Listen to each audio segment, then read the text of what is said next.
তোমরা অনেকে জানো না ক্যালকুলেটারে কিভাবে অঙ্ক সেভ করতে হয়। আজকে তোমাদের ক্যালকুলেটারে কিভাবে অঙ্ক সেভ করবে তা আমি শিখিয়ে দেবো। এটা হচ্ছে Casio FX 991 ES plus second addition.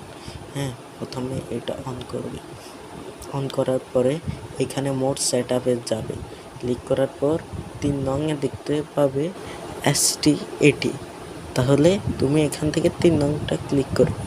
এখানে তুমি ইন্টারফেসটা আসলে আর কোনো কিছু ক্লিক করবে না, সোজা এসি দিয়ে বের হয়ে যাবে। এরপর তুমি এখানে এসে শিফটে ক্লিক করবে। শিফটে ক্লিক করার পর AC80 1-এ ক্লিক করবে। 1-এ ক্লিক করার পরে 2-এ ডাটা, এই ডাটাতে ক্লিক করবে। 2-তে আবার তুমি এখানে যে অঙ্ক দেখো সে নাম্বার তুমি সেভ করতে পারবে। যেরকম আমি 25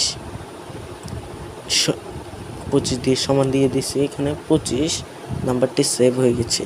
তারপরে আমি 80 সমান দিছি, 80 সেভ হয়ে গেছে। এখানে 57 দিছি, 57 দিছি, 57 সেভ হয়ে গেছে। যেরকম 31 দিছি, সমান ক্লিক করার পরে 31 সেভ হয়ে গেছে।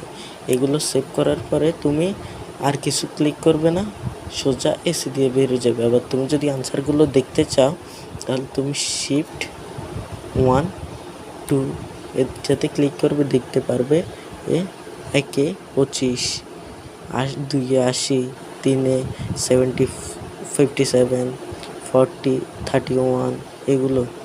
এরপরে তুমি যদি ক্যালকুলেটরটা বন্ধ করে ছেড়ে দাও তারপরে এগুলো চলে যাবে না। যেরকম আমি এখন ক্যালকুলেটরটা বন্ধ করছি, অন করছি, শিফট 1 2 এখানে, তারপরও এগুলো দেখাইতেছে। ধন্যবাদ।